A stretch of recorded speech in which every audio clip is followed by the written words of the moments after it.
Let me ask you something. When you hear the words private jet, what comes to mind? Be honest, you're probably thinking of something like this. Influencers with bottle service at 40,000 feet. Or maybe Taylor Swift taking a 3-minute private jet flight, which got her more headlines than most world events that week. That's the image. That's what's been sold to us. But here's the thing, that image, it's not even close to the full story. What if I told you that private aviation, or as the industry actually calls it, air charter, is quietly saving lives in the Australian outback, moving beluga whales across 6,000 miles of ocean, powering billions of dollars of global trade, and getting 48 World Cup football teams to their matches on time? Because it is, every single day. And today, we're going to go through all of it. Before we get into the good stuff, let's quickly clear something up, because there's a lot of confusion here. Private aviation and air charter are essentially the same thing, but air charter is actually the more accurate term. It means a bespoke, on-demand flight service, chartered specifically for a particular client or purpose.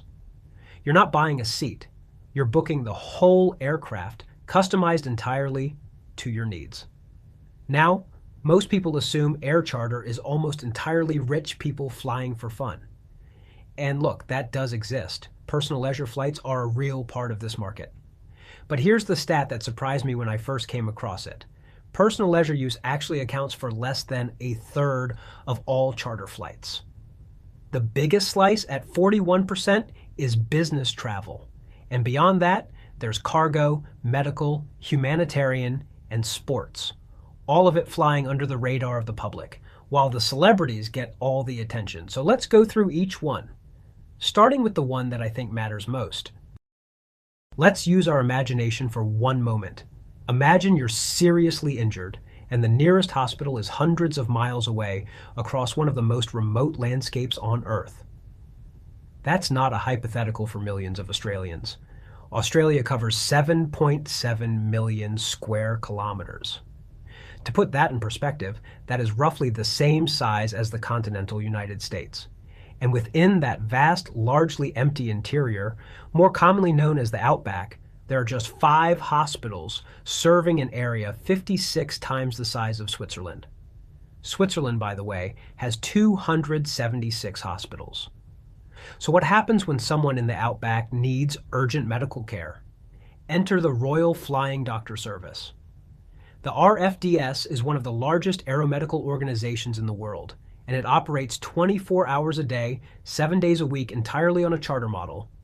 If you get injured anywhere in Australia, no matter how remote, they will fly in, pick you up, and get you to treatment, and it's free. Without air charter, none of this works. Commercial airlines don't go to dirt strips in the middle of nowhere. Scheduled services can't respond in 2 hours to a crisis. This is a bespoke, on-demand, life or death service that only exists because charter aviation exists. This is not a hypothetical use case of private jets. This is the daily work that goes unnoticed to the public eye. Stepping back, globally between 5 and 12% of all charter flights are for medical purposes. 1 in 10 flights roughly. While chartering can prove life-saving, it is also critical in transporting all kinds of cargo across the globe.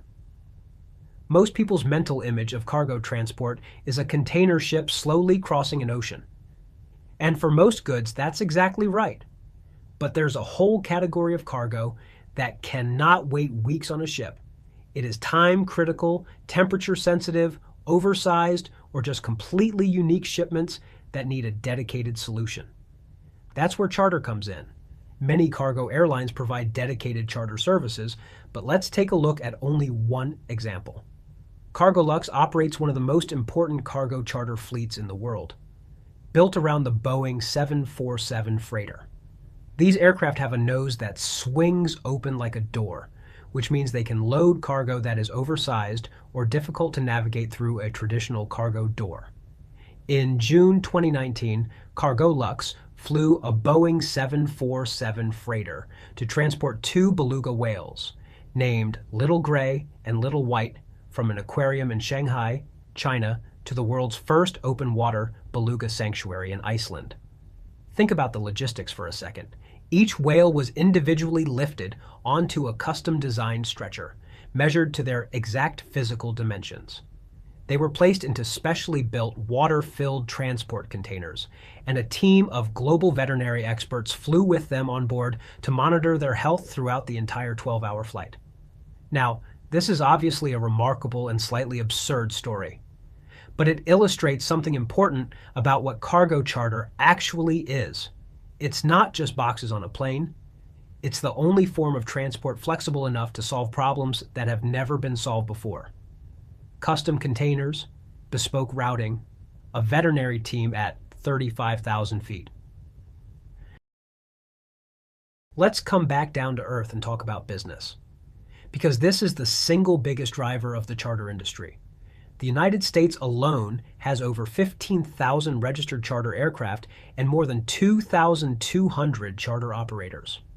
Around 60% of all global business jet movements happen in the US. Now, the cynical take is that this is just expensive travel for executives who want to avoid airports. And yes, the comfort aspect is real, but the business case is actually more interesting than that. Think about what commercial aviation actually costs a business, beyond the ticket price. You've got the time lost to check in, security, delays, connections. You've got the confidentiality risk of having your senior leadership team discussing sensitive strategy in a crowded departure lounge. You've got the scheduling inflexibility. If your meeting runs long or gets moved, you miss your flight. And you've got the network limitation. Commercial airlines fly between major hubs, not necessarily between the specific cities where your meetings are. Charter solves all of this. In one survey, 94% of corporate charter users said they use private aviation specifically for meetings with customers. It's not a perk, it's a productivity decision. And the access to smaller airports is significant. There are thousands of regional airports that commercial airlines don't serve. Charter aircraft can land at almost all of them, which means you can get executives to locations that would otherwise require a commercial flight to a major hub, then a 2-hour drive. That time saving, compounded across a business, is real money and real value beyond the champagne and selfies. Now let's talk about something a little more fun. Sports. But what we don't appreciate is how seamlessly sports teams get from A to B. For every global sporting event, there is an enormous charter aviation operation keeping it all running. Let's use the World Cup as our example, because the 2026 edition is the most logistically complex tournament in history. For the first time ever, 48 national teams are competing. There are 16 host cities, and they're spread across 3 countries and approximately 3,400 miles of North American geography. There is simply no way to run a tournament like this on commercial aviation. The scheduling doesn't align. The flexibility isn't there. And frankly, you cannot put your nation's entire football squad onto a Southwest flight. And it's not just the teams. It's the fans, the broadcasters, the sponsors. For the charter industry, a World Cup is essentially 4 weeks of the most complex, high-pressure logistics operation you can imagine. And they do it because only charter aviation is bespoke enough to handle it. So, let's bring this all together. The image we started with was the influencer selfies and champagne at 40,000 feet. That's part of this industry, yes. But it's a tiny part. The air charter industry is the Royal Flying Doctor Service, landing a jet on an outback highway to reach someone who'd otherwise have no access to emergency care. It's a Boeing 747 carrying 2 beluga whales to a sanctuary across the other side of the world. It's the only way 48 national football teams can compete in a tournament spread across 3 countries. and it's the backbone of executive travel infrastructure for thousands of businesses that need to move fast, move flexibly, and get deals done. And here's the part that really stuck with me. Almost none of this makes it into public conversation about the industry.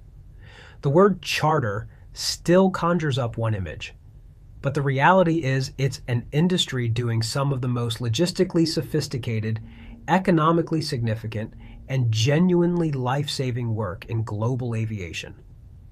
That's the story that deserved to be told. And now you know it too. See you in the next one.